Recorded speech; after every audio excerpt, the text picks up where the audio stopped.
Hello बच्चों। Good evening ma'am. Good evening. Good good evening. Evening ma'am. Good evening ma'am. Good evening. आज हमें क्या start करना है? Semiconductors, right? तुम्हारा ईएमआई का कुछ पार्ट बच गया था।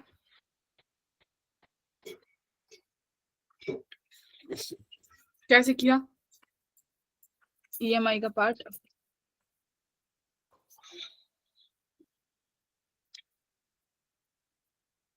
इंडक्टर वाला पार्ट रह गया है, वी विल संडे के बाद कर लेंगे।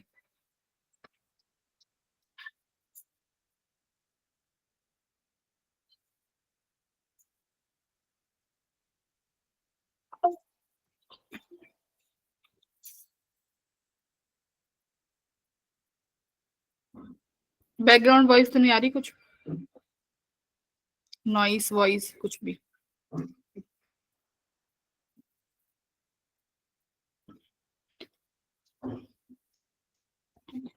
शाजिया, शाजिया आई है?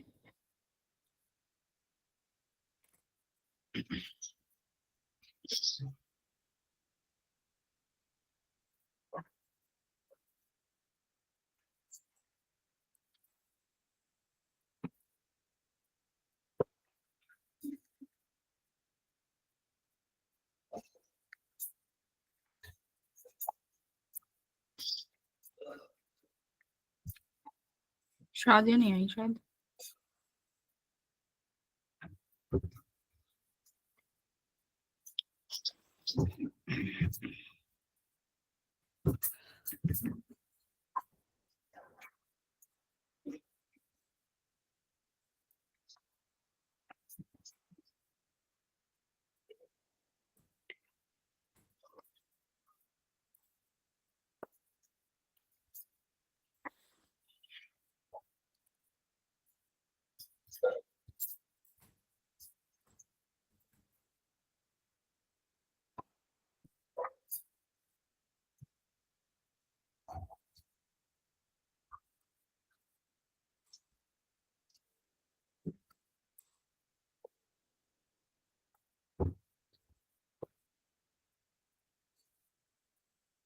आपके द्वारा डायल किया गया नंबर नेटवर्क कवरेज क्षेत्र से बाहर है। कृपया कुछ समय पश्चात प्रयास करें।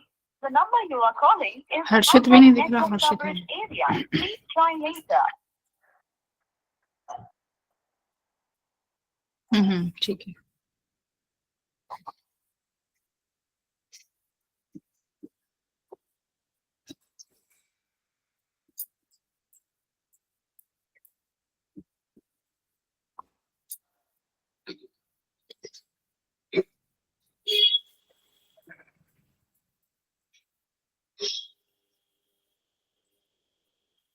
ठीक है, सेमीकंडक्टर्स तुम्हारा स्कूल में हो गया क्या? थोड़ा बहुत थ्योरी वगैरह पढ़ी है स्कूल में? आदर्श का हो गया, बाकी के? राहुल का नहीं हुआ, आरुष का हो गया, कृतिका का नहीं हुआ, पीरवक्ष ने पढ़ लिया। ठीक है, जिन्होंने पढ़ लिया वो बताओ कि सेमीकंडक्टर्स क्या होते हैं। मैम जिन जो दोनों की प्रॉपर्टीज शो करते हैं, कंडक्टर्स की भी और इंसुलेटर्स की भी। कंडक्टर्स की रूम टेम्परेचर पे और इंसुलेटर्स की 0 डिग्री केल्विन पे। Very good. तो सेमीकंडक्टर्स हम लोग पढ़ेंगे, है ना? तो देखो, सेमीकंडक्टर्स जब पढ़ते हैं तो सेमीकंडक्टर्स जैसे इसने बताया कि कुछ कुछ कंडक्टर्स की तरह होते हैं, कुछ इंसुलेटर्स की तरह, बट इनकी जो प्रॉपर्टी है वो कंडक्टर वाली जो प्रॉपर्टी है ना, वो हम लोग यहाँ पर यूज करेंगे। कैसे यूज करेंगे? देखो, सेमीकंडक्टर्स का ही जमाना है आजकल, है ना? जो मोबाइल तुम्हारे पास है, लैपटॉप है, कुछ भी छोटी से छोटी इलेक्ट्रॉनिक्स का आइटम होगा, उन सब में क्या यूज हो रहा होगा? सेमीकंडक्टर्स, है ना? तो अब सेमीकंडक्टर्स में ऐसी क्या खास बात है जो सेमीकंडक्टर्स को यूज किया जाता है? तो देखो, इसको समझने के लिए हम लोग एनर्जी बैंड गैप से समझेंगे कि जैसे मेरे पास कंडक्टर्स हैं, कंडक्टर्स में क्या होगा कि मेरे पास कंडक्शन के लिए फ्री इलेक्ट्रॉन्स बहुत सारे होंगे, है ना? नंबर ऑफ फ्री इलेक्ट्रॉन्स बहुत सारे होंगे हमारे पास कंडक्टर्स में। इंसुलेटर्स में बात करें तो इंसुलेटर्स में मेरे पास फ्री इलेक्ट्रॉन्स नहीं होते। तो कंडक्टर सेमीकंडक्टर में क्या होगा, देखो जब आपने अभी एटम वाला चैप्टर पढ़ा था तो हमने एनर्जी लेवल्स बनाए थे कि ये ग्राउंड स्टेट है तो n = 1 हो जाएगा।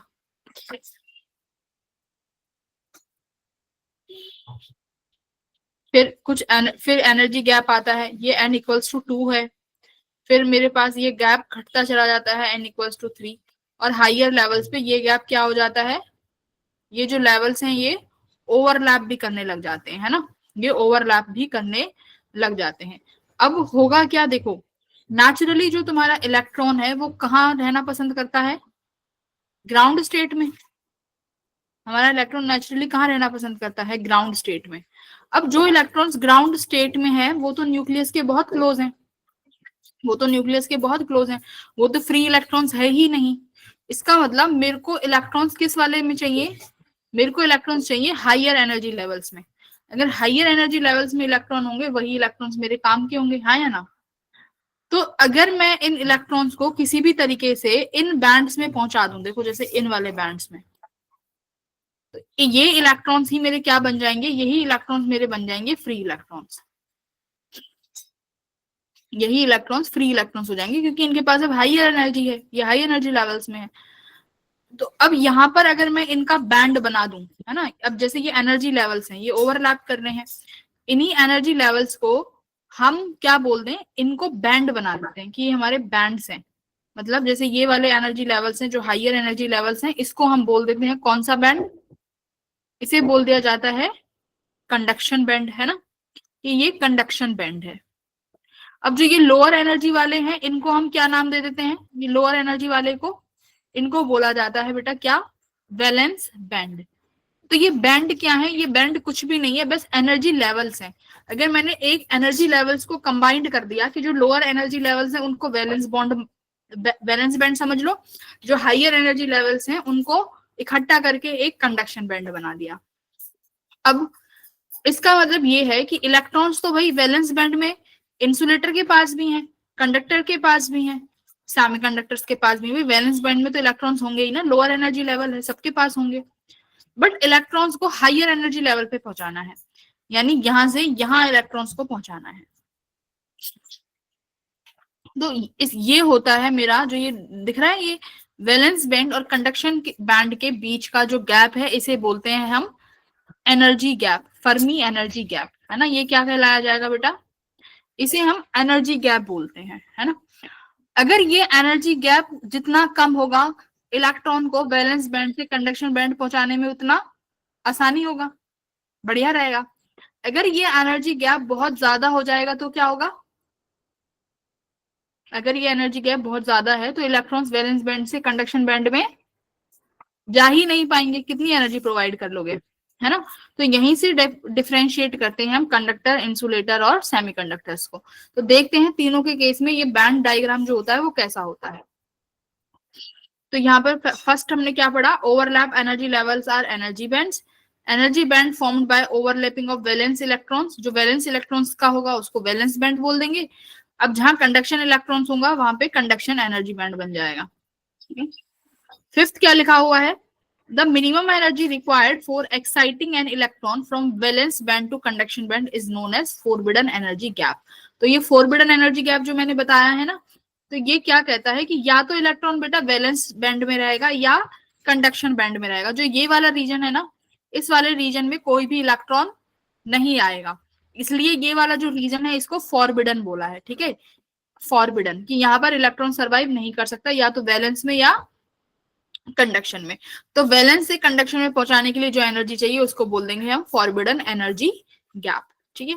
अब देखो अगर हम बात करें कंडक्टर्स की, तो कंडक्टर्स में क्या होगा, तुम्हारे जो ये वैलेंस बैंड है और कंडक्शन बैंड है, ये देखो कैसे हैं, ये ओवरलैप कर रहे हैं आपस में, है ना। कंडक्शन बैंड और वैलेंस बैंड आपस में ओवरलैप करते हुए दिखाई देंगे। तो इसका मतलब यहाँ तो एनर्जी गैप है ही नहीं, यहाँ तो एनर्जी गैप क्या हो गया, जीरो। मतलब देखो यहां से मान लो ये वैलेंस बैंड था, ये मेरे इलेक्ट्रॉन्स हैं यहाँ, और यहीं से मेरा क्या शुरू हो जाएगा, यही मेरा कंडक्शन बैंड बन जाएगा,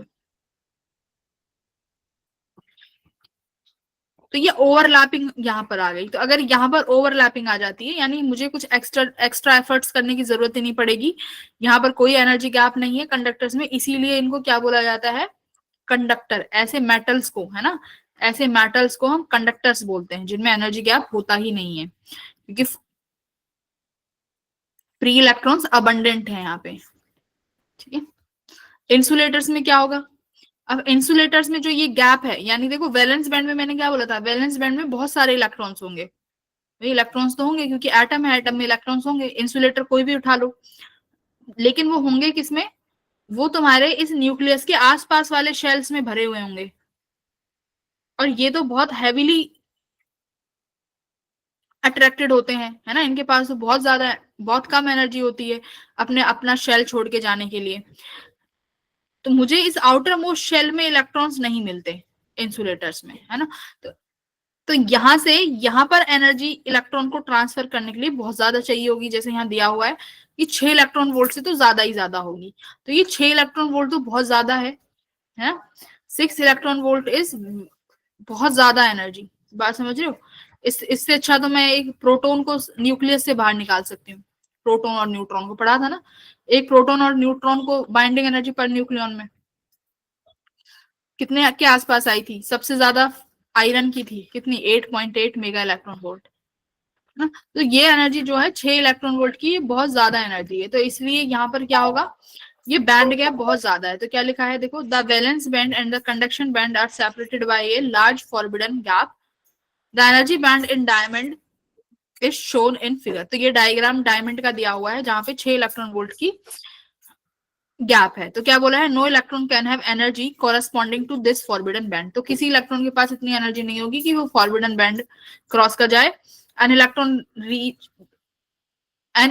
need at least this amount of energy to reach the conduction band. Such an energy cannot be supplied by heat or electric fields that are generally used in laboratories. ठीक है, तो मतलब जो जनरली हम लोग घर में यूज करते हैं, जिस वोल्टेज को, जो घर में जो वोल्टेज यूज करोगे कितनी, 220 वोल्ट आती है, तो वो 220 वोल्टेज जो इलेक्ट्रिक फील्ड जनरेट करेगी ना उस इंसुलेटर में, वो इतनी इनफ नहीं है कि क्या करवा दे, इस इलेक्ट्रॉन को हायर एनर्जी लेवल्स में जंप करा दे। तो क्या इंसुलेटर्स को यूज करना सही है, इंसुलेटर्स हम यूज ही नहीं कर पाएंगे, है ना। तो इसीलिए इसको क्या, ऐसे इनको क्या बोलेंगे, इंसुलेटर। हाँ, अगर तुमने एक हायर एनर्जी या हायर इलेक्ट्रिक फील्ड प्रोवाइड कर दी, तो हाई इलेक्ट्रिक फील्ड क्या कर सकती है, एनर्जी दे सकती है, तो शायद जंप भी कर जाए, बट रियल लाइफ में दिस इज नॉट पॉसिबल। अब सेमीकंडक्टर्स आते हैं, तो सेमीकंडक्टर ना तो इंसुलेटर्स है ना कंडक्टर्स हैं, ये कहीं ना कहीं बीच में फंस के रह गए, है ना। यहाँ क्या होता है देखो, ना तो एनर्जी गैप 0 होगा, ना एनर्जी गैप इतना होगा कि जो हम डे टू डे लाइफ में उसको क्रॉस ही ना करा पाए, जंप ही ना करा पाए इलेक्ट्रॉन्स को कंडक्शन बैंड में। तो यहाँ पर क्या होता है, 1 इलेक्ट्रॉन वोल्ट के आसपास फॉरबिडन एनर्जी गैप होगा, है ना। जो एनर्जी गैप होगा वो 1 इलेक्ट्रॉन वोल्ट के आसपास होता है। तो 1 इलेक्ट्रॉन वोल्ट को हम आसपास क्या करा सकते हैं, अपने आप ही चला जाता है। जो तुम्हारी थर्मल एनर्जी है ना आसपास की, मतलब तुम्हारा जो, अगर मैं मान लो कोई सेमीकंडक्टर है, मैंने उसको रूम टेम्परेचर पे रख दिया, ठीक है, कोई सेमीकंडक्टर है, हमने उसे रूम टेम्परेचर पे रख दिया। अब यहाँ पर फॉरबिडन एनर्जी गैप कितना आया है, यहाँ पर फॉरबिडन एनर्जी गैप आया है 1 इलेक्ट्रॉन वोल्ट का। तो ये जो वैलेंस शेल के जो इलेक्ट्रॉन है ना वैलेंस बैंड के, ये तुम्हारे थर्मल एनर्जी से ही इसमें पहुंच जाते हैं। तो यानी थर्मल एनर्जी जो रूम टेम्परेचर की एनर्जी है वही सफिशिएंट है सेमीकंडक्टर्स के बैंड को, फॉरबिडन एनर्जी गैप को फिल करने के लिए। तो यहाँ पे क्या लिखा हुआ है देखो, forbidden energy gap between these are very small in the order of 1 electron volt. अब देखो, अब सेमीकंडक्टर्स इंसुलेटर की तरह कब बिहेव करते हैं, ये बहुत इंपॉर्टेंट है। 0 केल्विन पे, याद रखना 0 केल्विन यानी -273 डिग्री सेल्सियस। तो 0 डिग्री नहीं होगा, 0 केल्विन होगा, है ना। तो 0 केल्विन पे सब फ्रीज हो जाएगा एब्सोल्यूट टेम्परेचर पे। तो इलेक्ट्रॉन क्या हो जाएंगे, एनर्जी ही नहीं होगा, कुछ भी नहीं होगा, सब फ्रीज ही हो जाता है उस टेम्परेचर पे। तो सेमीकंडक्टर इंसुलेटर्स बन जाएंगे, ठीक है। बट अगर रूम टेम्परेचर भी है तो रूम टेम्परेचर से ही कुछ ना कुछ इलेक्ट्रॉन एनर्जी गेन करेंगे और बैलेंस बैंड से कंडक्शन बैंड में जंप कर जाएंगे, और कंडक्शन बैंड में आके इलेक्ट्रिसिटी का फ्लो सेमीकंडक्टर्स में देखने को मिल जाता है, ठीक है। इसीलिए इनको बोलते हैं सेमी कंडक्टर्स। थोड़ा सा एनर्जी गैप से कुछ समझ में आइडिया लगा। आइडिया लगा होगा, कुछ तो आइडिया लगा होगा। अब देखो सेमीकंडक्टर्स, सेमीकंडक्टर्स, अब थोड़ा सा टेम्परेचर से बात कर लेते हैं। देखो अगर मेरे पास कंडक्टर्स हैं और सेमीकंडक्टर्स हैं, अगर मैं टेम्परेचर बढ़ाती हूं, टेम्परेचर के बढ़ाने से सेमीकंडक्टर्स में तुमने एक टर्म पढ़ा होगा करंट इलेक्ट्रिसिटी में, अल्फा, हाँ, टेम्परेचर कोफिशिएंट, टेम्परेचर कोएफिशिएंट्स पढ़ा था हमने। तो कंडक्टर्स के लिए टेम्परेचर कोफिशिएंट कैसा होता है? कंडक्टर्स के लिए टेम्परेचर कोफिशिएंट क्या होता है? नेगेटिव। कि टेम्परेचर बढ़ाने से रेजिस्टेंस क्या होता है? हाँ बोलो, किसी का कुछ डाउट है क्या? हेलो, किसी को डाउट है? शादिया आ गई क्या बेटा तुम? 27 को? ठीक है, वेरी गुड। हाँ, ये समझ में आ गया। अल्फा, अल्फा को समझ में आया? अल्फा क्या है? Temperature coefficient. तो टेम्परेचर कोफिशिएंट का मतलब पढ़ा था अल्फा। तो अल्फा रिलेट करता है कि अगर हम टेम्परेचर बढ़ाएंगे तो रेजिस्टिविटी के साथ क्या होगा। तो alpha will connect your temperature with resistivity. तो मुझे बताओ, अगर टेम्परेचर को बढ़ाएंगे तो कंडक्टर के केस में रेजिस्टिविटी इंक्रीज होती है। तो इंक्रीज होती, सॉरी, टेम्परेचर के बढ़ाने पे रेजिस्टिविटी क्या होगी? रेजिस्टिविटी बढ़ेगी ना, तो रेजिस्टिविटी बढ़ेगी। सेमीकंडक्टर्स में क्या होगा? अल्फा कैसा होगा? अगर हम टेम्परेचर बढ़ाएंगे तो रेजिस्टिविटी के साथ क्या होगा? यहाँ पर रेजिस्टिविटी घटेगी और कंडक्टिविटी, कंडक्टिविटी क्या होगी? इंक्रीज हो जाएगी। ठीक है, तो शायद यहाँ पर कंडक्टर के केस में ये पॉजिटिव शो करेगा और अल्फा यहाँ पर नेगेटिव शो करेगा। ठीक है, तो अल्फा यहाँ पर पॉजिटिव हो जाएगा और सेमीकंडक्टर के केस में अल्फा शुड बी नेगेटिव। तो यहाँ पे कंडक्टिविटी डिक्रीज हो जाएगी टेम्परेचर के केस में। और बीच में क्या दिया हुआ है? इंसुलेटर्स, इंसुलेटर्स के केस में क्या लिखा हुआ है? Conductivity negligibly small however increase slightly at very high temperature. तो बहुत हाई टेम्परेचर पे बहुत स्लाइटली कंडक्टिविटी इंक्रीज होगी। और टेम्परेचर और रेजिस्टिविटी का ग्राफ देखो, यहाँ पर क्या है? डिक्रीजिंग है ना, तो रेजिस्टिविटी यहाँ पे क्या हो रही है? डिक्रीज हो रही है। तो टेम्परेचर कोफिशिएंट कैसा है? नेगेटिव। हमने नेगेटिव ही लिखा है ना। हाँ, तो सेमीकंडक्टर्स के केस में हमारा अल्फा क्या है? Alpha is negative. ठीक है, कोई हैंड रेज कर रहा था बार बार, बोलो।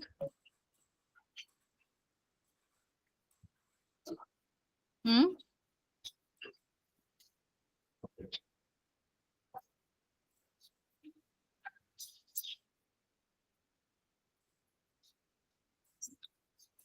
ठीक है, आवाज नहीं आ रही तुम लोगों की।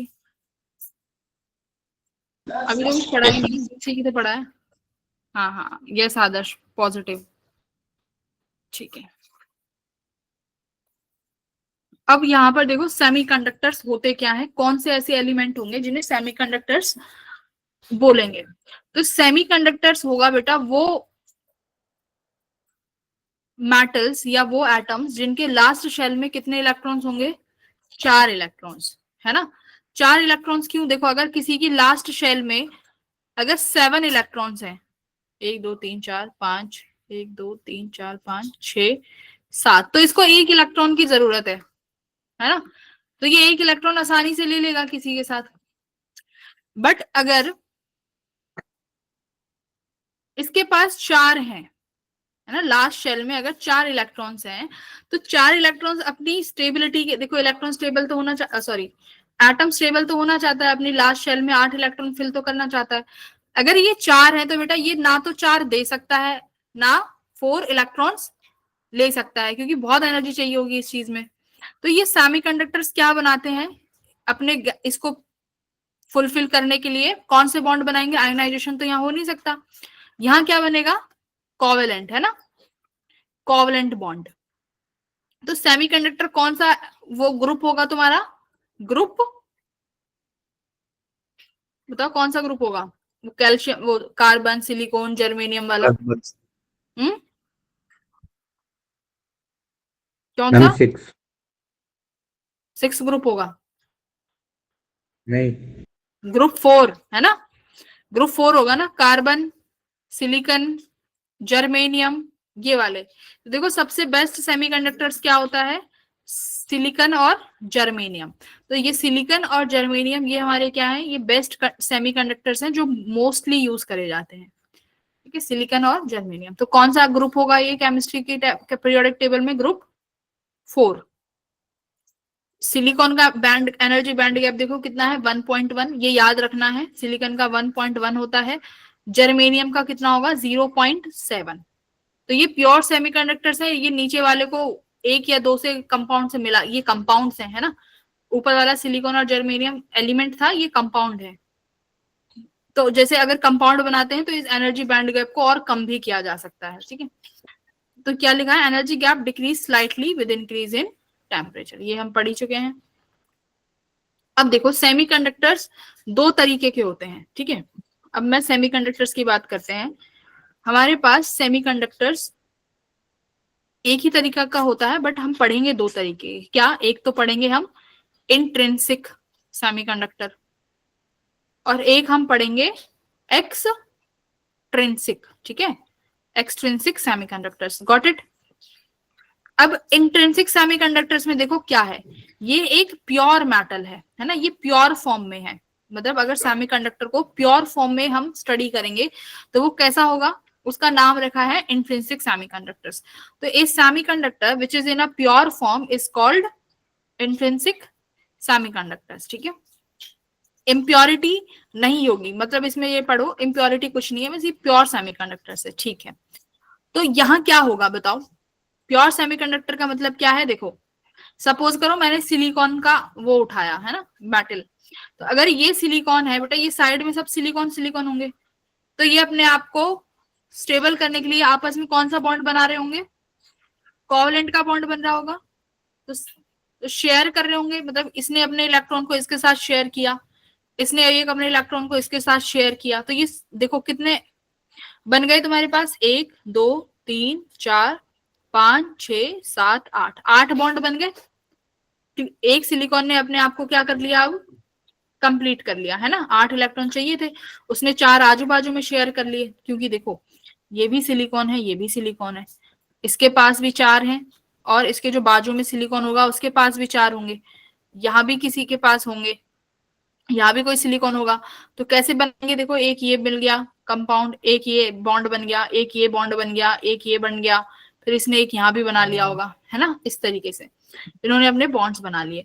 अब होगा क्या, जैसे ही सपोज करो टेम्परेचर बढ़ा, ठीक है, टेम्परेचर जैसे ही इंक्रीज होगा तो ये वाले जो बॉन्ड्स हैं इनमें से कोई एक इलेक्ट्रॉन मान लो ज्यादा एनर्जी ले लेगा, ये थर्मल एनर्जी लेके ये इलेक्ट्रॉन कहाँ आ जाएगा, अपने इस लैटिस से बाहर आ गया। ठीक है, अपने इस लैटिस से बाहर आ गया यहाँ पे इलेक्ट्रॉन। अब देखो जैसे ही इलेक्ट्रॉन बाहर आया तो यहाँ क्या क्रिएट हो गई, इलेक्ट्रॉन के आने से यहाँ क्या क्रिएट होगी, एक वैकेंसी, है ना, वैकेंसी यानी एक एम्प्टी स्पेस क्रिएट हो गया। इसी एम्प्टी स्पेस को क्या बोलते हैं, होल। क्या बोलेंगे, होल बोलेंगे। तो यानी जैसे ही एक कोवलेंट बॉन्ड ब्रेक होगा, मैं क्या कह रही हूँ, एक कोवलेंट बॉन्ड, तो एक कोवलेंट बॉन्ड ब्रेक होने पे क्या जनरेट हो रहा है, इलेक्ट्रॉन होल पेयर। क्या बनेगा, एक बॉन्ड ब्रेक होने पे, एक बॉन्ड का ब्रेक होना इलेक्ट्रॉन होल पेयर जनरेट कर रहा है। अब जो ये इलेक्ट्रॉन बाहर आए हैं कूद कूद के, है ना, यही इलेक्ट्रॉन्स क्या बनाएंगे, यही इलेक्ट्रॉन्स क्या जनरेट करेंगे, इलेक्ट्रिसिटी।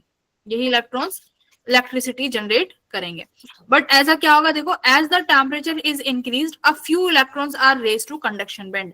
पर क्या देखा गया कि जब टेम्परेचर को बढ़ाते हैं तो बहुत सारे इलेक्ट्रॉन्स अपना बॉन्ड तोड़ के बाहर नहीं आ पाते। There are very few electrons जो बॉन्ड को तोड़ के बाहर आ पाते हैं। मेरी बात समझ में आई।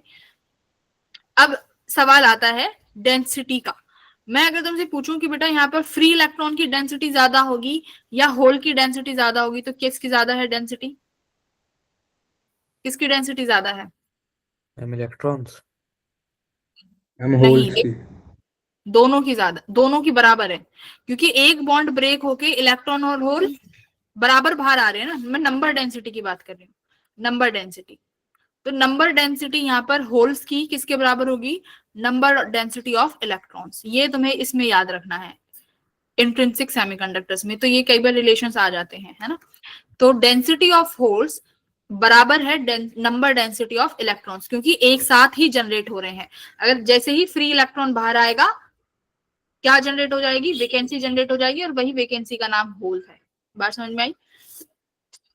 तो एट रूम, ये इंसुलेटर हो जाएगा, ये तो पढ़ ही लिया है। रूम टेम्परेचर पे क्या होगा, some electrons gain sufficient thermal energy and move away from the influence of nucleus. इसका मतलब क्या है, बॉन्ड का ब्रेक होना। तो जैसे ही एक बॉन्ड ब्रेक होगा तो क्या होगा, बॉन्ड का ब्रेक होगा, बॉन्ड ब्रेक होगा तो इलेक्ट्रॉन बाहर आएगा, वैकेंसी क्रिएट होगी, और उसी वैकेंसी को हम क्या नाम देंगे, होल का नाम दे देंगे। ठीक है, तो जैसे ये इलेक्ट्रॉन्स यहाँ बाहर आ रखे हैं, ये फ्री इलेक्ट्रॉन्स हैं, इसका मतलब ये कंडक्शन बैंड में पहुंच गए। तो देखो अब बैंड के टर्म्स में पढ़ो, बैंड के टर्म्स में क्या होगा, बैंड के टर्म्स में इसको ऐसे पढ़ोगे कि जब कोवलेंट बॉन्ड बना रखा था, बनाया हुआ था, तो वो सब वैलेंस बैंड में थे। ठीक है, वो सारे इलेक्ट्रॉन्स वैलेंस बैंड में थे। तो अगर जैसे ही कोई इलेक्ट्रॉन बाहर निकल के आएगा अपने लैटिस से, तो उसका मतलब वो फ्री हो गया। फ्री हो गया तो मतलब वो कौन से बैंड में पहुंच गया, कंडक्शन बैंड में। तो जहां से वो अपनी जगह खाली करके आया है वहीं क्या बन जाएगा, ये होल बन जाएगा। ठीक है, तो बस इस केस में तुम्हें याद ये वाली लाइन रखनी है कि इंट्रिंसिक सेमीकंडक्टर्स में नंबर ऑफ होल्स बराबर होंगे नंबर ऑफ फ्री इलेक्ट्रॉन्स के।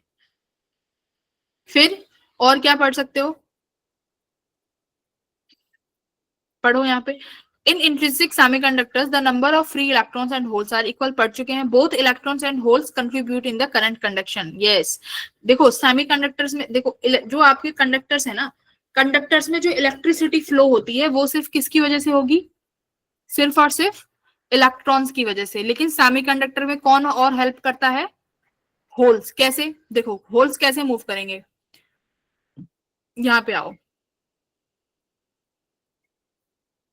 होल्स भी मूव करेंगे। सपोज करो कि कैसे, कौन सा इलेक्ट्रॉन निकल के आया है यहाँ पे, यहाँ पे आ जाओ। जैसे मेरा ये फ्री इलेक्ट्रॉन निकल के यहाँ आया बाहर, ये फ्री इलेक्ट्रॉन यहाँ बाहर आया, ये 3 इलेक्ट्रॉन बाहर निकाले हुए हैं, 1 2 और 3। अब देखो जहां पर वैकेंसी क्रिएट हुई ना, अब क्या करेंगे, जो आसपास के जो इलेक्ट्रॉन होंगे, जो एनर्जी लेके आएगा, वो क्या करेगा, इस बॉन्ड को भरने में मदद करेगा। जो जहां पर ये वैकेंसी क्रिएट हुई है, तो ये वाला जो इलेक्ट्रॉन है ना, ये यहाँ चला जाएगा। अगर ये इलेक्ट्रॉन यहाँ चला गया तो बेटा यहाँ क्या क्रिएट हो जाएगी, यहाँ क्या जनरेट हो गया, अब यहाँ होल जनरेट हो गया। एक साथ देखा जाए तो इलेक्ट्रॉन उसको फिल करने के लिए भागेगा, और जहां इलेक्ट्रॉन फिल करने के लिए भागेगा उसकी स्पेस खाली हो जाएगी, तो वहां पर फिर क्या बन जाएगा, वहां होल बन जाएगा। अब मान लो फिर यहाँ से कोई इलेक्ट्रॉन यहाँ पर इसकी जगह को भरने के लिए आया, तो इसकी जगह में क्या बन गया, इसकी जगह होल बन गया। तो यानी यहाँ पर कंडक्टिविटी में 2 चार्ज कैरियर्स हैं जो फ्लो होंगे, एक तो होल्स और दूसरा इलेक्ट्रॉन्स। तो conductivity will be by both charge carriers, holes plus, intrinsic में बता रही हूँ, होल्स प्लस इलेक्ट्रॉन्स, ये याद रखना। ठीक है, तो holes also are charge carriers यहाँ पे। तो क्या लिखा हुआ है, the purpose of flow of current, a hole behaves like a positively charged particle having some effective mass. Electron moves from negative, तो वही है, इलेक्ट्रॉन की अपोजिट डायरेक्शन में ही होल भागेंगे। देख लिया ना, इलेक्ट्रॉन्स के अपोजिट डायरेक्शन में फ्लो करेंगे। भाई देखो, मान लो ये सारे मेरे कोवलेंट बॉन्ड्स हैं, यहां से एक इलेक्ट्रॉन टूट के यहाँ आ गया, यहाँ पर वैकेंसी हो गई, यहाँ जनरेट हो गया होल।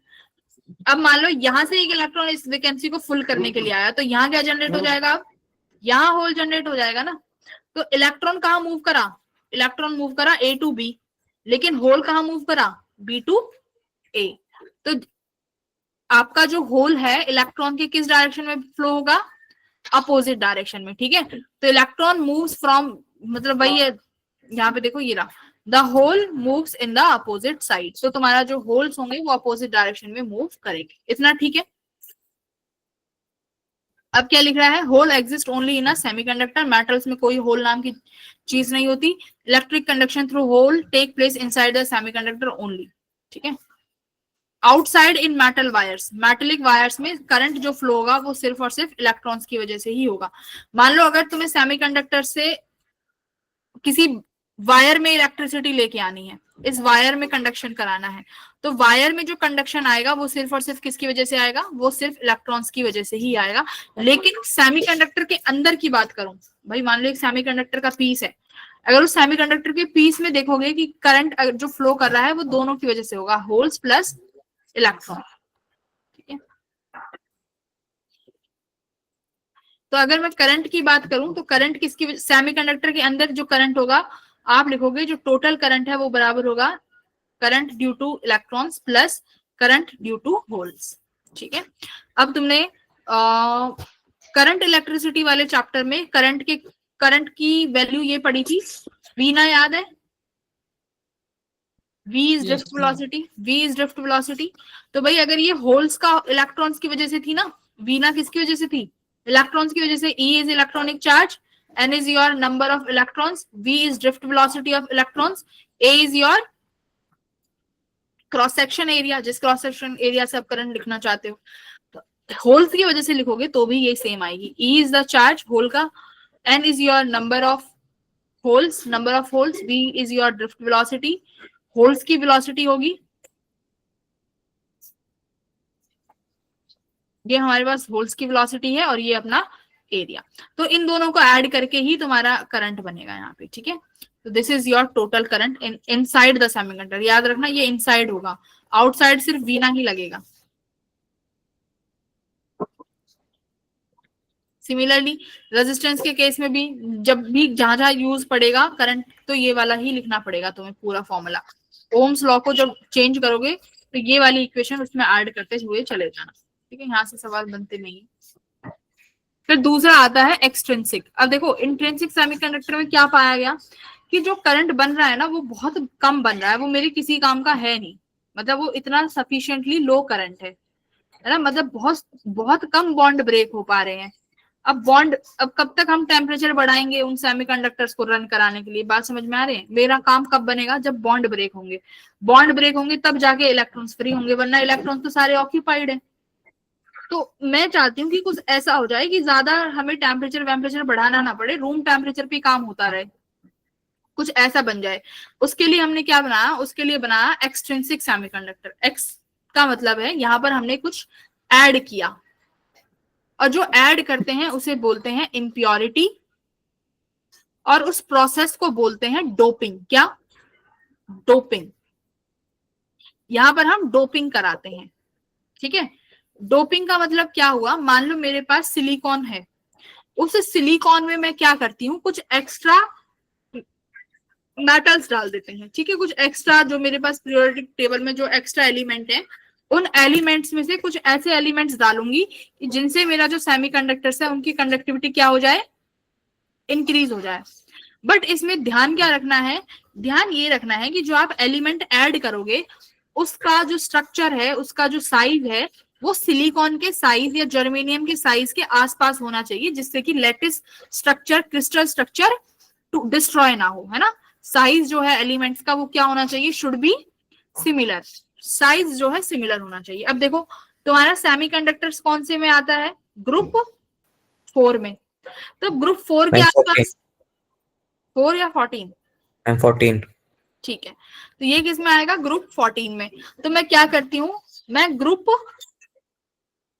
5 के साथ और ग्रुप, ये वाला बताओ, ये वाला किस में पड़ेगा, आर्सेनिक, एंटीमनी, फोस्फोरस, ये वाला कौन सा ग्रुप बनेगा, 15 बनेगा ना। यहाँ पे देखो एरर है। तो मैं क्या करती हूँ, इसके आसपास के ग्रुप को देखती हूँ। जैसे ये 14 ग्रुप है तो इसके आसपास का एक ग्रुप होगा 15th ग्रुप, और एक इसके पास का ग्रुप होगा 13 ग्रुप, है ना। तो यही ऐसे होंगे जिनका साइज जो है आसपास में सेम बैठ जाएगा। तो इनके एलिमेंट को उठा के क्या करते हैं, हम सेमीकंडक्टर्स में डोपिंग कराएंगे। बट डोपिंग में क्या चीज याद रखनी है, ऐसा नहीं है कि बराबर जितना तुमने सेमीकंडक्टर लिया उतना ही ग्रुप 13 ग्रुप 14 ले लिया, ऐसा नहीं करना। ठीक है, बराबर बराबर लेना है, सॉरी बराबर बराबर नहीं लेना। ये डोपिंग क्या होनी चाहिए, should be very very small, बहुत स्मॉल। कितनी स्मॉल होनी चाहिए, देखो कितनी स्मॉल होनी चाहिए, ये रहा कि अगर मेरे पास जर्मेनियम के 10⁹ पार्ट्स हैं, तो मैं जो डोपिंग मेटल यूज करूंगी उसका कितना ही हिस्सा होना चाहिए, 1 पार्ट ही होना चाहिए। ठीक है, तो सिर्फ इतना करने से ही देखो कंडक्टिविटी कितने रेशो से बढ़ जाएगी, 10⁻³ से इंक्रीज होगी। इतनी बात समझ में आ गई। ये पहली बात। क्या एक्सटेंसिंग क्या होगा, हम इम्प्योरिटी ऐड करेंगे। इम्प्योरिटी ऐड का मतलब क्या है कि मैंने थोड़ा सा सिलिकॉन लिया या थोड़ा सा जर्मेनियम लिया, उसमें मैं ग्रुप 13 या ग्रुप 15 के कुछ एलिमेंट्स डालूंगी, और वो एलिमेंट्स कितने डालेंगे, बहुत स्मॉल डालेंगे कि 10⁹ जर्मेनियम का हिस्सा है तो एक ही हिस्सा डोनर एटम का होना चाहिए। ठीक है, अब एक्सट्रिंसिक सेमीकंडक्टर के बनते हैं 2 प्रकार, 2 टाइप्स। एक्सट्रिंसिक सेमीकंडक्टर्स के 2 टाइप बनेंगे। क्या, थ्योरी आज हो जाएगी, फिर दूसरा आता है अपना लॉजिक गेट्स और जीनर डायोड, जहां से सबसे ज्यादा क्वेश्चन आते हैं। ये जो पार्ट हम पढ़ रहे हैं यहाँ से क्वेश्चन ना के बराबर आते हैं। ठीक है, ना के बराबर, जो ये आज जो थ्योरी वाला पार्ट पढ़ रहे हैं यहाँ से सवाल नहीं आता। जहां से क्वेश्चंस आएंगे पर वो समझ में तभी आएगा जब ये पढ़ोगे। एक्सट्रिंसिक सेमीकंडक्टर्स के 2 टाइप हैं बेटा, एक एन टाइप और एक दूसरा टाइप क्या है, पी टाइप। ठीक है, एन टाइप हो गया और एक पी टाइप हो गया। एन टाइप सेमीकंडक्टर क्या है, एन टाइप सेमीकंडक्टर है जब मैं कौन से एलिमेंट को ऐड करूंगी यहाँ पे, ग्रुप 15।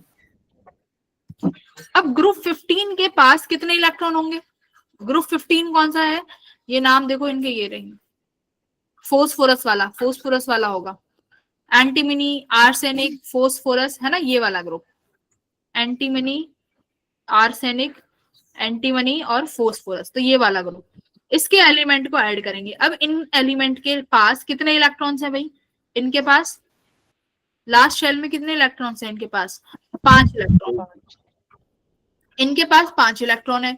ग्रुप 14 यानी तुम्हारा ग्रुप 14 मतलब सेमीकंडक्टर वाला ग्रुप, सेमीकंडक्टर वाले के पास कितने इलेक्ट्रॉन है लास्ट शेल में, 4 इलेक्ट्रॉन। तो भाई फोस्फोरस तो बॉन्ड बनाएगा तो उसके पास 1 इलेक्ट्रॉन एक्स्ट्रा बच जाएगा ना। देखो फोस्फोरस 5 इलेक्ट्रॉन लेके आया, अब 4 इलेक्ट्रॉन तो उसको सेमीकंडक्टर के पास मिल गए बॉन्ड बनाने के लिए, है ना। 1 इलेक्ट्रॉन क्या बच गया, 1 इलेक्ट्रॉन मेरे पास फ्री बच गया ना, खाली, वो किसी के साथ बॉन्ड ही नहीं बना पा रहा, तो वो क्या हो जाएगा, वो कैसा एटम है, इम्प्योरिटी एटम। मतलब जितनी तुमने एक एटम ऐड करी तो एक एटम ने कितने इलेक्ट्रॉन्स फ्री कर दिए, 1 इलेक्ट्रॉन अपने साथ उसने फ्री कर दिया। तो ये जो 5वां इलेक्ट्रॉन जो एक्स्ट्रा इलेक्ट्रॉन होगा ये किसमें है, ये तुम्हारा कंडक्शन में, ये करेगा इलेक्ट्रिसिटी का फ्लो, ये कंडक्शन है। ठीक है, तो एन टाइप में अब ऐसे ही होता रहेगा, मतलब एक अगर कहीं पे एक और फोस्फोरस होगा तो वो अपना फिर से 1 इलेक्ट्रॉन एक्स्ट्रा लेके आएगा। तो जो ये इम्प्योरिटी एटम है ग्रुप 15 को, इसको क्या बोलेंगे, डोनर या एक्सेप्टर, इसने अपने इलेक्ट्रॉन को डोनेट कर दिया तो इसको क्या बोलोगे आप, डोनर एटम। क्या बोलेंगे भाई, डोनर एटम। तो ग्रुप 15 किस नाम से जाना जाएगा, डोनर एटम के नाम से। ठीक है, अब एक बार बताओ, अगर फोस्फोरस ने अपना इलेक्ट्रॉन डोनेट कर दिया तो इस पे कैसा साइन आएगा, फोस्फोरस पे कैसा साइन आना चाहिए, प्लस का। तो यानी ये अब फोस्फोरस बन गया मेरा एक आयन। ठीक है, ये फोस्फोरस एक आयन बन गया। इतना समझ के चलो। ठीक है, तो अब एन टाइप सेमीकंडक्टर्स में मैं तुमसे पूछूं कि एन टाइप सेमीकंडक्टर्स में सबसे ज्यादा जो मेजॉरिटी चार्ज कैरियर्स हैं वो कौन है, मेजॉरिटी चार्ज कैरियर्स कौन, इलेक्ट्रॉन्स। हाँ, मेजॉरिटी चार्ज कैरियर्स। सुन लो भाई, बाकी के बच्चों सुनी तो रहे हो, कहानी तो पढ़ रहे हो, आज केमिस्ट्री की याद आ गई होगी। मेजॉरिटी चार्ज कैरियर्स क्या है, बट भाई मैं बता रही हूँ ये लगता तो ये बहुत बोरिंग है, मैं इतनी थ्योरी नहीं पढ़ा सकती, है ना। थ्योरी है तो बोरिंग, पता नहीं कैसे पढ़ लेते हो केमिस्ट्री। कोई किन बच्चों की केमिस्ट्री फेवरेट है, कोई है ऐसा स्टूडेंट जिसकी केमिस्ट्री फेवरेट हो, किसकी है फेवरेट, आदर्श की फेवरेट है, और राहुल की भी फेवरेट है, और आदर्श, राहुल, 2 और है लाइन में, सबके नाम नोट कर लेती हूँ, आदर्श, राहुल, मनीषा, गौरव। ठीक है, गर्व की भी फेवरेट है, मतलब कुछ ना कुछ तो। सिमरन की भी फेवरेट है, वाह सिमरन बेटा। बाकी के जो लोग हैं वो किस टीम में है भाई? फिजिक्स किसकी फेवरेट है? हर्षित। फिजिक्स, फिजिक्स के लिए किसी ने नहीं हाथ उठाया भाई साहब, फिजिक्स के लिए किसी ने नहीं उठाया। एक आरुष है, और बस एक आरुष की फिजिक्स अच्छी है। सिमरन का सब अच्छा है, सिमरन ने दोनों में हाथ उठाया। सिमरन ऐसी पार्शियलिटी मत कर। मनीषा तुमने भी दोनों में उठाया नहीं, दोनों आउट हैं टीम से। उठा दिया है पहले से था अनिशा तुमने केमिस्ट्री में भी उठाया है, सिमरन ने भी केमिस्ट्री में भी उठाया है। मैम, वो पहले का था हैंड्रील। अच्छा अच्छा अच्छा। और बाकी के किसी टीम में नहीं है? है भाई? बाकियों को, बाकियों ने पीसीएम लेके गड़बड़ कर दी। मैथ्स। अच्छा मैथ्स के बच्चे हैं यहाँ पे। अच्छा रुको, अब मैथ्स के लिए करना, सबको हैंड्स डाउन करती हूँ। मैथ्स के लिए करना, मैथ्स के लिए करो। पलक, नैतिक, गर्व, आरुष, गौरव और आर्यन, प्रिंस, मनीषा। ये मनीषा, मनीषा तो सब फेवरेट है। समृतिका का ठीक है, और संदीप, सुमित, नैतिक, पीरवक्ष। पीरवक्ष कह रहा है मैंने तो पीसीएम ही गलत ले ली है। इसने किसी में नहीं उठाया हाथ। तुम फिजिक्स में तो बहुत कम बच्चे हैं भाई जिन्हें फिजिक्स पसंद है।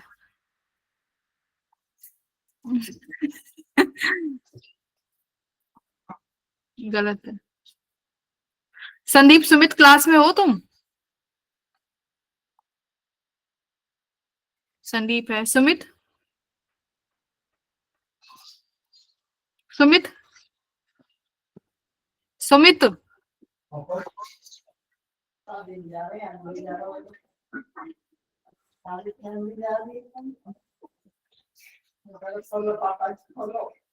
सुमित को रिमूव कर दिया। श्रुति तुम हो क्लास में? Yes ma'am. पीरवक्ष, पीसीएम बहुत हार्ड है। काश मेडिकल में मैथ की जगह फिजिक्स ना होती। बायो और मैथ दोनों अच्छे हैं। फिजिक्स की क्लास में बैठ के तुम ऐसी बातें कर रहे हो, इतना कॉन्फिडेंस कहाँ से आता है तुम्हारे अंदर? मतलब फिजिक्स की क्लास में बैठ के फिजिक्स की धज्जियां उड़ा रहे हो हैं?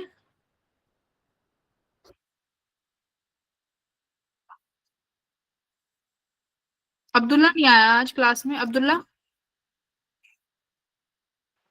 Yes ma'am.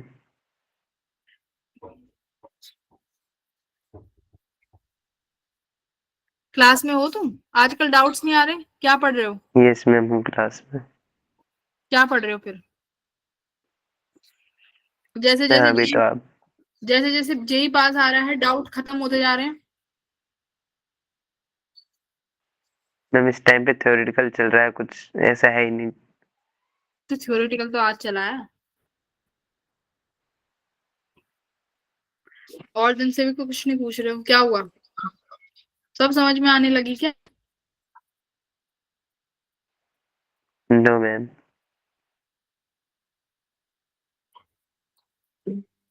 पीरबख्श, आज तो आवाज भी नहीं आ रही म्यूजिक की। आज तो आवाज भी नहीं आ रही, वैसे ही बेचारे को बोल रहे हो।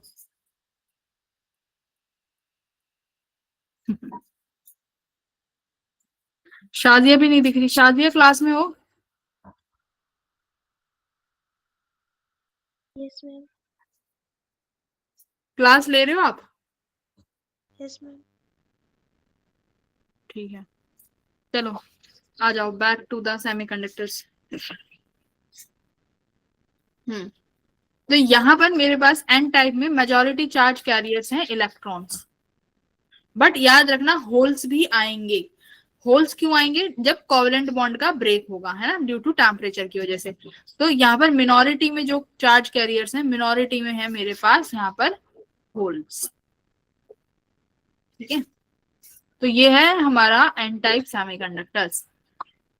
तो एन टाइप सेमीकंडक्टर्स में एक जो चीज याद रखनी है, वो क्या याद रखनी है कि जो हमारा डोनर लेवल होगा, डोनर लेवल मतलब जो डोनर लेवल के जो इलेक्ट्रॉन्स होंगे वो किस रीजन में लाई करेंगे, डोनर एटम होगा ना, ये डोनर एटम जो यहाँ से रिलीज हुआ है फोस्फोरस के पास से या पेंटावेलेंट एटम के पास से, उसका जो डोनर लेवल है वो तुम्हारा नियर होगा कंडक्शन बैंड के, ठीक है, यानी वो कंडक्शन बैंड के पास लाई करेगा। तो कंडक्शन यानी वैलेंस बैंड से देखो कितना ऊपर उठ गया, कहाँ, तो वैलेंस बैंड से तुम्हें इलेक्ट्रॉन को कंडक्शन में भेजना था, कहाँ, डोनर लेवल से भेजना है ना, तो donor level lies near to the conduction band, ये याद रखना है। एन टाइप में क्या होगा,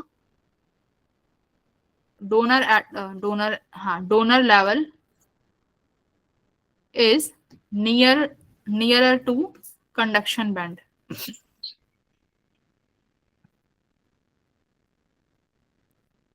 ठीक है, कंडक्शन बैंड के पास होगा।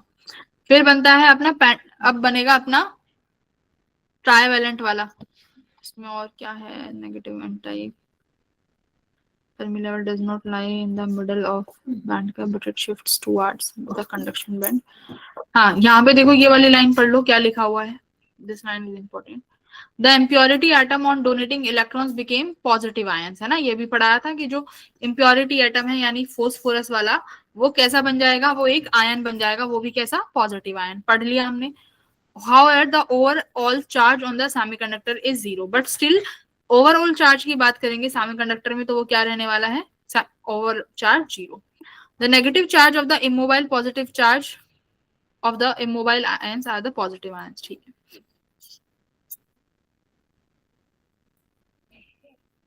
तो मेजॉरिटी चार्ज कैरियर्स यहाँ पर हमारे पास इलेक्ट्रॉन्स हैं एन टाइप में। अब ये वाला पढ़ो line, Fermi level does not lie in the middle of the band gap. तो फर्मी लेवल कहाँ क्या होगा, शिफ्ट कर जाएगा यहाँ पे, but it shift towards the conduction band. The few holes formed by the covalent bond breaking are called the minority charge carriers. The conductivity is controlled by the amount of doping. तो यहाँ पे ये वाली चीज भी याद रखनी है क्या, कि जो फर्मी लेवल होगा वो कहाँ शिफ्ट कर जाएगा, कंडक्शन बैंड के टुवर्ड्स, यहाँ पर उसी को हमने डोनर लेवल बोला है, ठीक है। तो Fermi level shifts towards conduction band, यहाँ पे ये याद रखना। अब देखो P type semiconductor, P type semiconductor अपने साथ कितने इलेक्ट्रॉन्स लेके आएगा भाई, ये ग्रुप 13 का एलिमेंट है, ये ग्रुप 13 है, तो इनके पास कितने होंगे, इनके पास लास्ट शेल में 3 इलेक्ट्रॉन होंगे। जैसे यहां से हमने इंडियम लिया है ये वाला, अब इस इंडियम के पास है 3 इलेक्ट्रॉन। अब जर्मेनियम को तो भाई बॉन्ड बनाने के लिए 4 चाहिए होंगे, अब इसके पास वो इतने इलेक्ट्रॉन्स है ही नहीं, तो यानी उस डिफिशियंसी को फुलफिल करने, उस डिफिशियंसी की जगह क्या बनेगा, एक क्या बन गया, एक होल बन गया ना, एक जगह बची हुई है अपने बॉन्ड को कंप्लीट करने के लिए, यहाँ पर एक जगह बची है ना, होल बच गया।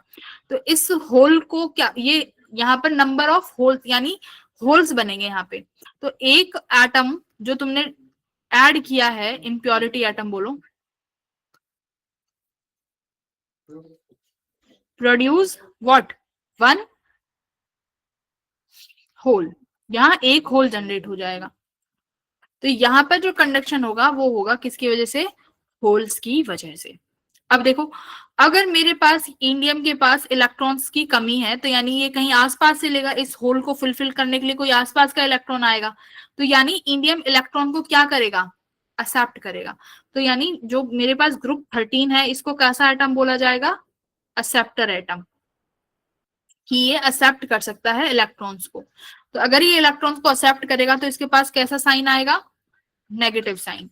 तो नेगेटिव साइन तुम्हारे पास इंडियम के पास आ जाएगा, ये याद रखना। तो ये नेगेटिव आयन बनेगा और ये आयंस होते हैं इमोबाइल, ये होते हैं इमोबाइल आयंस। इनका मतलब है कि ये मूव नहीं कर सकता, ठीक है, ये जो आयंस हैं ये मूव नहीं कर सकते सेमीकंडक्टर के अंदर। तो यहाँ पर मेजॉरिटी चार्ज कैरियर्स पता चल गया होगा, मेजॉरिटी कैरियर्स कौन है यहाँ, होल्स, बट मिनॉरिटी में इलेक्ट्रॉन्स भी होंगे। वो कैसे जनरेट होंगे, कोवेलेंट ब्रेक से, कोवेलेंट बॉन्ड का जब ब्रेक होगा, ठीक है, कोवेलेंट बॉन्ड का जब ब्रेक होगा तो पी टाइप सेमीकंडक्टर्स में क्या होगा, कंडक्शन होगा। अब यहाँ पे बात करते हैं हम लेवल की, एनर्जी लेवल्स की। तो जो एक्सेप्टर लेवल होगा ना बेटा, उसका एनर्जी लेवल किसके नियर होगा, उसका बस जस्ट ऊपर होगा वैलेंस बैंड से, ठीक है। तो we can say that acceptor energy levels are just above the valence band, तो बस वैलेंस बैंड के थोड़ा सा ही ऊपर होगा। These level accept electrons from the valence band and create holes, ठीक है। तो ये एक्सेप्टर लेवल जो होगा, इसके पास यहाँ पर होल होगा, तो इसकी वैकेंसी को जनरेट करने के लिए जो इलेक्ट्रॉन्स आएंगे वो कहाँ से आएंगे, वैलेंस बैंड से, है ना। तो वैलेंस बैंड से इलेक्ट्रॉन्स आएंगे, कैसे आएंगे, अपने इलेक्ट्रॉन पेयर को ब्रेक करते हुए, ठीक है। The majority charge carriers are holes, the minority carriers are electrons. तो यहाँ पे किसका नंबर ज्यादा होगा, नंबर ऑफ होल्स ज्यादा होंगे एज कंपेयर टू इलेक्ट्रॉन, ये याद रखना। स्टिल ओवरऑल चार्ज क्या रहेगा, ओवरऑल चार्ज यहाँ पर 0 रहने वाला है।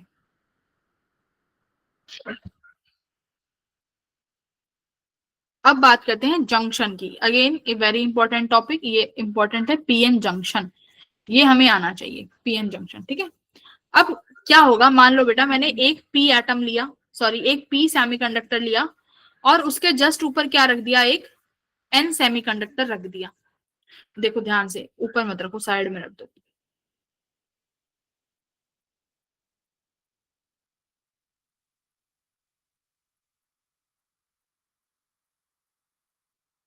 देखो मान लो मेरे पास ये पी टाइप है, ठीक है, और मेरे पास यहाँ क्या है, एन टाइप। अब बेटा तुमने इन दोनों को ना एक साथ रख दिया, पी टाइप और एन टाइप के सेमीकंडक्टर्स को एक साथ रख दिया। अब पी टाइप में मेरे पास क्या थे, पी टाइप में क्या बना था, कैसा आयन बना था, नेगेटिव आयन, और उसके पास एक्स्ट्रा होल्स थे। नेगेटिव आयन बना, उसके पास होल, नेगेटिव आयन, उसके पास होल्स, नेगेटिव आयन, यहाँ holes, negative ion, holes, negative ion, holes. N type में क्या बना था, एन टाइप में क्या बना था, पॉजिटिव आयन और उसके पास क्या था, इलेक्ट्रॉन, है ना, पॉजिटिव आयन और उसके पास एक्स्ट्रा इलेक्ट्रॉन था, हाँ या ना भाई, उसने जितने पॉजिटिव आयन, एक कॉरेस्पॉन्डिंग में इलेक्ट्रॉन भी तो आया था, ठीक है। अब देखो क्या होगा, जैसे ही तुमने पी टाइप और एन टाइप को साथ में रखा, अब एन टाइप क्या है, एन टाइप क्या है, इलेक्ट्रॉन्स, तो इलेक्ट्रॉन्स किधर की तरफ भागना शुरू कर देंगे, पी टाइप की तरफ। इलेक्ट्रॉन कहाँ भागना शुरू करेंगे, पी टाइप की तरफ। तो जैसे ही इलेक्ट्रॉन पी टाइप की तरफ भागना शुरू कर देंगे, तो बेटा एन टाइप में इलेक्ट्रॉन का नंबर क्या हो जाएगा, इलेक्ट्रॉन्स में से एन टाइप में इलेक्ट्रॉन का नंबर कम हो गया। तो जैसे ही ये इलेक्ट्रॉन पी टाइप में भागना शुरू करेंगे, तो यहाँ कैसा साइन आ जाएगा, इधर कैसा साइन आया, पॉजिटिव साइन। बात समझ में आई है, एन टाइप की तरफ कैसा साइन आया, पॉजिटिव साइन। क्यों आया, क्योंकि एन टाइप से इलेक्ट्रॉन डिफ्यूज होना शुरू हो जाएंगे, किधर की तरफ, पी टाइप की तरफ। Electron start diffusing from N type to P type, तो अपनी स्पेस छोड़ के जाएंगे, तो इलेक्ट्रॉन पॉजिटिव साइन देके जाएंगे। अब ये एन टाइप से इलेक्ट्रॉन पी टाइप में जा रहे हैं, तो यहाँ कैसा साइन आ जाएगा, पी टाइप में नेगेटिव साइन आ जाएगा, बोलो, यहाँ नेगेटिव साइन आ जाएगा ना, यहाँ नेगेटिव साइन आ जाएगा।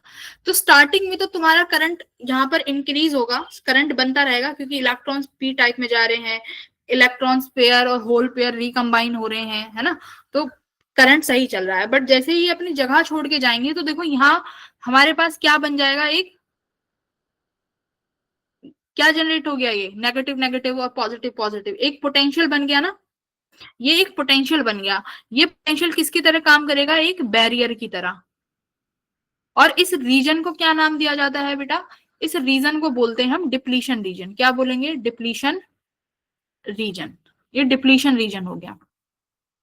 तो ये एक पोटेंशियल बैरियर जनरेट हो जाएगा, जो फर्दर इलेक्ट्रॉन्स को एन टाइप से पी टाइप में जाने नहीं देगा। इतना समझ में आया कि एन टाइप से पी टाइप में अब आगे इलेक्ट्रॉन्स और नहीं जाएंगे, बिकॉज ऑफ दिस बैरियर। ये बैरियर को, अब देखो भाई बैरियर कैसे, ये इलेक्ट्रॉन है नेगेटिव साइन, ये इलेक्ट्रॉन इस बैरियर को क्रॉस करना चाहता है, बट यहाँ पर तो फिर नेगेटिव साइन आ गया ना पी टाइप में, तो वो पी टाइप में जा ही नहीं पाएगा। देखो यहाँ पे ये पी टाइप में नेगेटिव साइन है ना, तो इलेक्ट्रॉन जैसे ही आगे बढ़ेगा तो उसको क्या दिखेगा, एक नेगेटिव लेयर, तो वो कैसे जा पाएगा, तो वहां पर इलेक्ट्रॉन आगे जा नहीं पाएंगे। तो अब क्या होगा, अब देखो और सुनो, अब जैसे ही ये बैरियर बनेगा, ये बैरियर एक पोटेंशियल ही तो है, जैसे ही पोटेंशियल आएगा, तो पोटेंशियल की वजह से क्या इंड्यूस होगी, एक इलेक्ट्रिक फील्ड। इलेक्ट्रिक फील्ड की डायरेक्शन ऐसे होगी, पॉजिटिव टू नेगेटिव, बोलो इलेक्ट्रिक फील्ड की डायरेक्शन यही हुई, अब इलेक्ट्रिक फील्ड देखो बेटा, एन टाइप में जो मेरे पास इलेक्ट्रॉन्स हैं उन पर कैसा फोर्स लगाएगी? अपोजिट डायरेक्शन में। अपोजिट डायरेक्शन में मतलब यहाँ पर, इस डायरेक्शन में तुम्हारे इलेक्ट्रॉन्स के पास फोर्स लगेगी। तो यानी ये तो और तुम्हारे इलेक्ट्रॉन्स को क्या कर रही है? दूर ले जा रही है। सिमिलरली अगर होल्स पे इलेक्ट्रिक फील्ड फोर्स लगाएगी तो कहाँ लगाएगी? अपनी डायरेक्शन में, अपनी खुद की डायरेक्शन में, यानी यहाँ। ना तो होल्स को पास जाने दे रही है, ना इलेक्ट्रॉन्स को पास जाने दे रही है। यानी ये इलेक्ट्रिक फील्ड कैसा काम कर रही है? ये इनको रिकम्बाइन नहीं करने दे रही। भाई इलेक्ट्रॉन और होल्स क्या चाहते हैं? इलेक्ट्रॉन्स पी टाइप के पास क्यों जा रहे हैं? पी टाइप के पास क्या है? होल्स हैं, तो रिकम्बाइन हो जाएंगे ना, रिकम्बाइन हो जाएंगे। बट उनके बीच में कौन आ गया? उनके बीच में आ गई कौन? इलेक्ट्रिक फील्ड, है ना। इलेक्ट्रिक फील्ड क्या कर रही है? उनको देखो अलग अलग करने का काम कर रही है कि नहीं कर रही?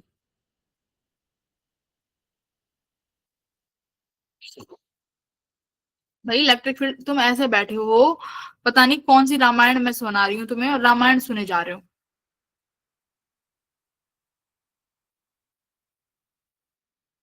हाँ, तो ये इलेक्ट्रिक फील्ड क्या काम करेगी? इलेक्ट्रिक फील्ड काम करेगी उनको और दूर करने का। तो यानी यहाँ पर हमारा कंडक्शन जो है स्टॉप हो जाएगा। अब हमारा कंडक्शन क्या हो गया? इस टाइम में कंडक्शन हो गया हमारा स्टॉप। थोड़ा बहुत करंट बहेगा, वो किसकी वजह से होगा? मिनॉरिटी कैरियर्स की वजह से। थोड़ा बहुत करंट होगा इस बैरियर के बनने के बाद, वो किसकी वजह से होगा? Minority carriers. इतना समझ में आया? अब इसके बाद क्या करेंगे भाई? इसके बाद देखो, ये जो बैरियर मिनॉरिटी कैरियर्स होल्स हैं। हाँ यस, मिनॉरिटी कैरियर्स क्या है? होल्स हैं। मतलब मिनॉरिटी कैरियर्स का मतलब है कि जैसे पी टाइप में मिनॉरिटी कौन है? पी टाइप में मिनॉरिटी है इलेक्ट्रॉन्स, है ना, और एन टाइप में मिनॉरिटी है होल्स। तो अब इन होल्स और इन इलेक्ट्रॉन्स की वजह से हो जाएगी, है ना, ये आपस में इनकी वजह से थोड़ा बहुत करंट आ जाएगा, मिनॉरिटी कैरियर्स की वजह से।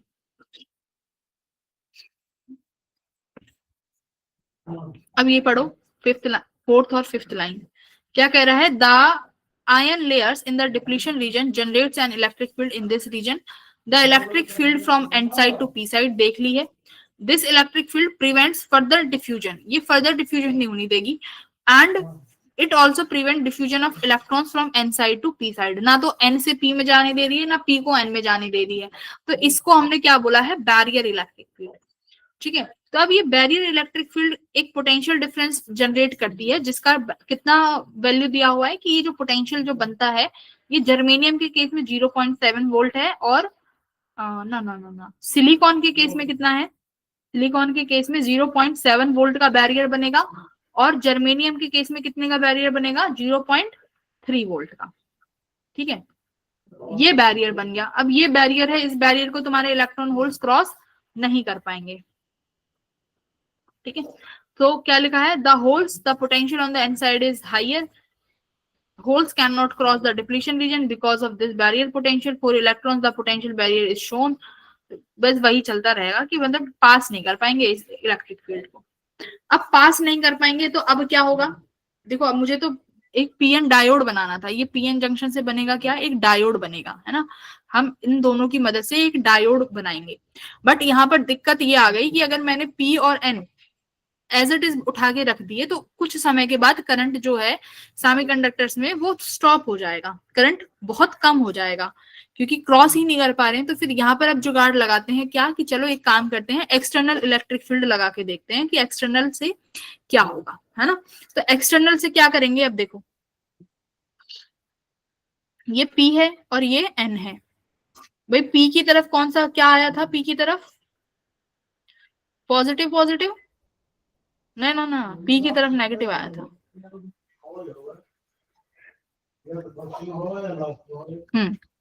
P में इलेक्ट्रॉन्स एंटर करे थे ना, तो negative negative negative negative negative, और N की तरफ क्या आया था? Positive positive positive positive positive. N की तरफ मेरे पास प्लस वाले आयंस थे, यहाँ मेरे पास नेगेटिव इमोबाइल आयंस है, और ये है हमारा इलेक्ट्रिक फील्ड पॉजिटिव से नेगेटिव की तरफ। ठीक है, अब फॉरवर्ड बाइजिंग क्या है? फॉरवर्ड बाइजिंग है कुछ नहीं है, पहले तो ये समझो कि एक्सटर्नल एक बैटरी लगाएंगे। अब मैं एक्सटर्नल बैटरी लगा के देखूंगी, फॉरवर्ड बाइजिंग होगी अगर P को प्लस से कनेक्ट कर दें, ठीक है। जो पी टाइप है उसको प्लस से कनेक्ट कर दो और एन टाइप को नेगेटिव से कनेक्ट कर दो, ठीक है। इसको बोला जाएगा फॉरवर्ड बाइजिंग, कि नेगेटिव को नेगेटिव से, पॉजिटिव को पॉजिटिव से कनेक्ट कर दिया। अब देखो ये जो इलेक्ट्रिक फील्ड, अब ये जो एक्सटर्नल तुमने बैटरी लगाई है, भाई ये बैटरी क्या काम करेगी? ये अपनी एक इलेक्ट्रिक फील्ड बनाएगी या नहीं बनाएगी? ये अपनी एक इलेक्ट्रिक फील्ड बनाएगी जिसकी डायरेक्शन क्या होगी? ऐसे, इस इलेक्ट्रिक फील्ड की डायरेक्शन ऐसे होगी। और जो तुम्हारी ये बैरियर इलेक्ट्रिक फील्ड है, बैरियर इलेक्ट्रिक फील्ड की डायरेक्शन इस तरफ है, ये एक्सटर्नल इलेक्ट्रिक फील्ड है। अब बताओ क्या होगा? जो एक्सटर्नल इलेक्ट्रिक फील्ड है वो तुम्हारे बैरियर को क्या कर रही होगी? डिक्रीज या इंक्रीज? बताओ। डिक्रीज। डिक्रीज करेगी ना, क्योंकि वो उसके अपोजिट डायरेक्शन में है। और जब एक ऐसा समय आ जाएगा कि तुम्हारी एक्सटर्नल इलेक्ट्रिक फील्ड तुम्हारी बैरियर इलेक्ट्रिक फील्ड के बराबर हो जाएगी, तो मतलब उसने इस बैरियर इलेक्ट्रिक फील्ड को क्या कर दिया? कट कर दिया, क्योंकि अपोजिट है ना डायरेक्शंस, और मैंने मैग्नीट्यूड सेम कर दिया। तो क्या हो जाएगा? मेरा जो डिप्लीशन रीजन है वो क्या हो जाएगा? खत्म। डिप्लीशन रीजन एकदम खत्म हो जाएगा और करंट क्या होना शुरू कर देगा? करंट स्टार्ट होना, मतलब करंट फ्लो होना शुरू हो जाएगा। अब मान लो बैरियर तो रहा नहीं, ऊपर से बैटरी तुम्हारे अब इनको क्या कर देगी? सपोर्ट। जैसे मेरे इलेक्ट्रॉन के पास क्या थे, सॉरी एन के पास क्या था? इलेक्ट्रॉन था। इलेक्ट्रॉन पे अपोजिट डायरेक्शन में फोर्स लगेगी, यानी देखो इस डायरेक्शन में सपोर्ट कर दिया ना, और इलेक्ट्रॉन को एक्सटर्नल इलेक्ट्रिक फील्ड ने। सिमिलरली यहाँ पर थे होल्स, होल्स पर भी अपनी डायरेक्शन में फोर्स लगाएगी, यानी इधर की तरफ। तो एक्सटर्नल इलेक्ट्रिक फील्ड क्या कर रही है? करंट में सपोर्ट कर रही है। तो इसका मतलब है जैसे जैसे इस बाहर एक्सटर्नल बैटरी की वोल्टेज बढ़ाती जाऊंगी तो करंट के साथ क्या होना चाहिए? क्या होना चाहिए? इंक्रीज होना चाहिए। यस और नो? हाँ या ना?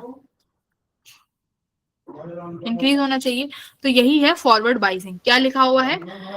This reduces the depletion reason. तो ये डिप्लीशन रीजन को रिड्यूस करती चली जाएगी और more charge carriers will diffuse across the junction. तो सारे चार्ज कैरियर्स अपने जंक्शन को डिफ्यूज कर देंगे, मतलब स्टार्ट फ्लो करना शुरू हो जाएगा। इतना समझ में आई? आगे क्या लिखा है? If battery potential is increased the potential barrier is further reduce. जितना रिड्यूस करते जाओगे मेजॉरिटी चार्ज कैरियर्स डिफ्यूज होते जाएंगे और करंट बढ़ता चला जाएगा। ठीक है, यही हमने अभी पढ़ा है। जो एक्सटर्नल इलेक्ट्रिक फील्ड है वो तुम्हारे बैरियर के अपोजिट डायरेक्शन में होगी, हमने ये भी पढ़ लिया। फिर आता है रिवर्स बाइजिंग। रिवर्स बाइजिंग में क्या होगा? देखो अब रिवर्स बाइजिंग में ये पी साइड है और ये एन साइड है। मैंने बेटा अब उल्टा करना है, पी को मैंने नेगेटिव से जोड़ा और एन को प्लस से जोड़ा।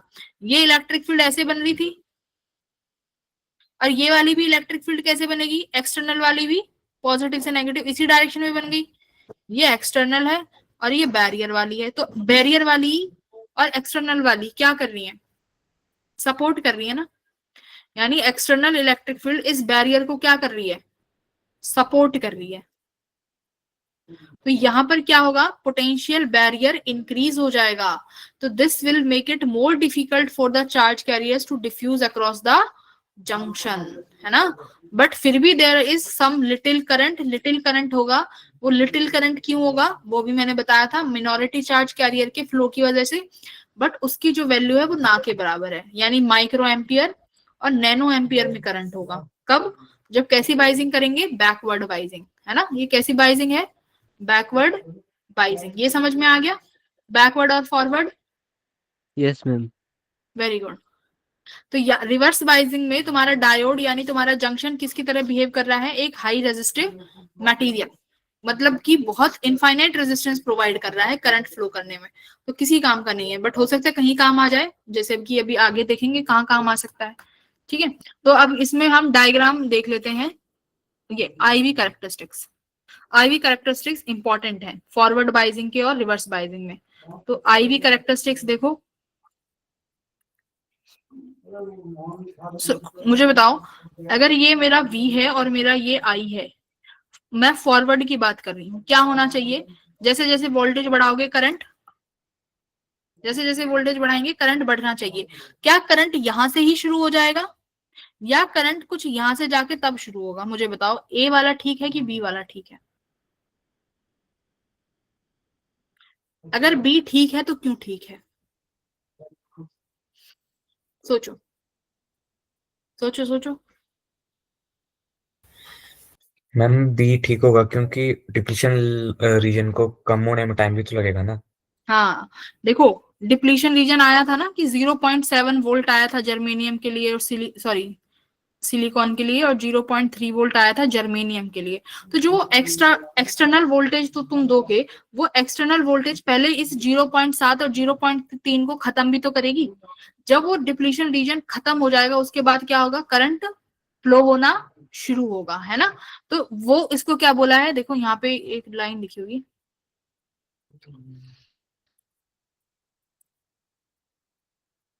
हाँ ये रहा, the reason is that diode does not conduct till external voltage becomes overcome the barrier potential। जब तक बैरियर पोटेंशियल को ओवरकम नहीं कर देती तब तक सर्किट में करंट बहुत बहुत माइनर होगा, जो कि तुम्हारे मिनॉरिटी कैरियर्स की वजह से होगा। लेकिन जैसे ही इस बैरियर को खत्म कर देगी, यानी अगर एक्सटर्नल इलेक्ट्रिक फील्ड 0.7 वोल्ट कर दी तुमने वोल्टेज, तो करंट शार्पली इंक्रीज होगा, जैसे यहाँ पर दिखाया हुआ है। तो इस वोल्टेज को क्या बोलेंगे, नी वोल्टेज। कौन सी वोल्टेज होगी ये, नी वोल्टेज। तो सवाल आता है कि सिलिकॉन के लिए नी वोल्टेज 0.7, जर्मेनियम के लिए कितनी है नी वोल्टेज 0.3। एक बार पीछे चेक कर लो, जो यहाँ पर आया था ना बैरियर का,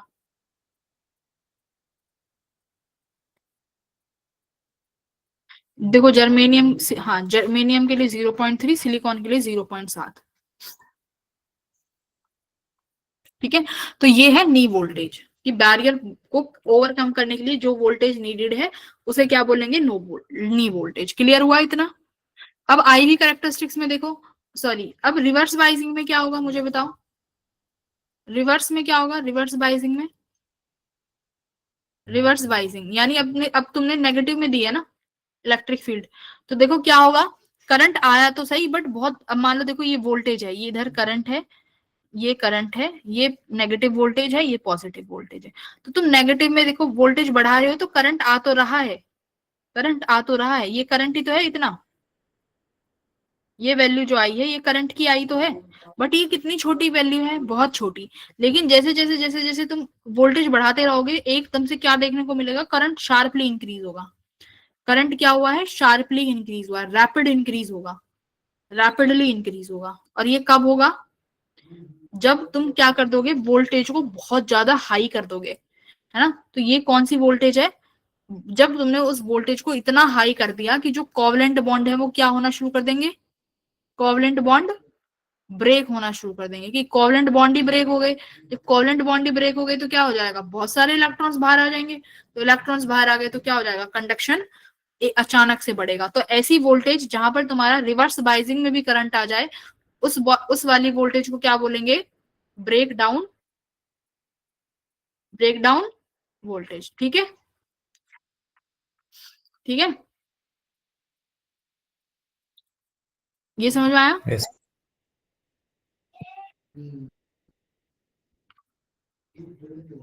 तो ये तुम्हारा पीएन जंक्शन, ये तुम्हारा डायोड होता है। यानी अगर मैं पीएन जंक्शन की बात कर रही हूँ तो इसका जो सिंबल होता है ये होता है, जो बड़ा वाला साइन है वो पी से डिनोट करते हैं, नेगेटिव के लिए छोटू सा साइन लगाते हैं। तो ये बन गया मेरा डायोड। अगर मैं डायोड को बेटा नेगेटिव बाइजिंग से कनेक्ट कर दूं और यहां लगा दूं एक रेजिस्टेंस, तो मुझे बताओ क्या सर्किट में करंट फ्लो करेगा। ऐसे क्वेश्चंस आते हैं कि ये मैंने 2 ओम का वोल्ट रेजिस्टेंस लगा दिया, ये 10 वोल्ट की बैटरी लगा दी, मैं कह रही हूँ कि find the current in circuit. तो करंट कितना होगा, करंट कितना होगा यहाँ 0, क्योंकि ये किसमें कनेक्ट किया है तुमने, रिवर्स बाइजिंग में। तो रिवर्स बाइजिंग में कोई नहीं होगा। अब मान लो मैं तुम्हें ऐसे क्वेश्चन दे दूं,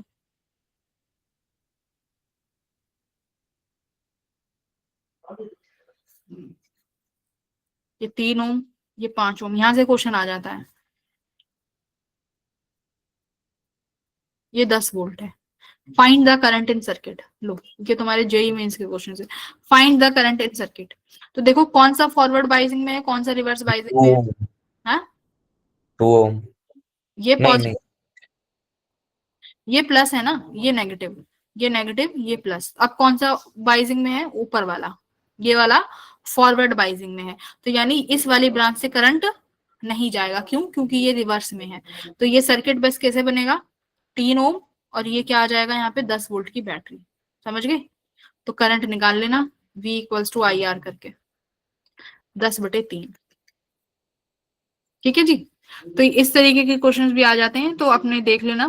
फॉरवर्ड और रिवर्स बाइजिंग, फॉरवर्ड बाइजिंग में तुम्हारा जो डायोड है वो वर्क नहीं करता, सिर्फ फॉरवर्ड बाइजिंग में तुम्हारा वर्क करता है।